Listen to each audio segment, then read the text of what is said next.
ঈদযাত্রায় ট্রেনের তৃতীয় দিনের টিকিট বিক্রি শুরু।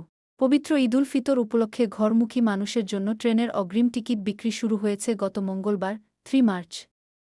আজ বৃহস্পতিবার 5 মার্চ পাওয়া যাবে আগামী 15 মার্চের ট্রেনের অগ্রিম টিকিট। বাংলাদেশ রেলওয়ের সিদ্ধান্ত অনুযায়ী আগামী 16 মার্চের টিকিট 6 মার্চ, 17 মার্চের টিকিট 7 মার্চ, 18 মার্চের টিকিট 8 মার্চ ও 19 মার্চের টিকিট মার্চ পাওয়া যাবে। সম্প্রতি রাজধানীর রেল ভবনে ঈদুল ফিতর উপলক্ষে বিশেষ ট্রেন যাত্রার প্রস্তুতিমূলক সভায় এসব সিদ্ধান্ত নেওয়া হয়। ঈদযাত্রার একজন যাত্রী অগ্রিম টিকিট সর্বোচ্চ একবার কিনতে পারবেন। এক্ষেত্রে সর্বোচ্চ 4টি আসন সংগ্রহ করা যাবে। কোনো টিকিট রিফান্ড করা হবে না। সভায় জানানো হয়, ঈদযাত্রার শতভাগ টিকিট অনলাইনে বিক্রি হবে।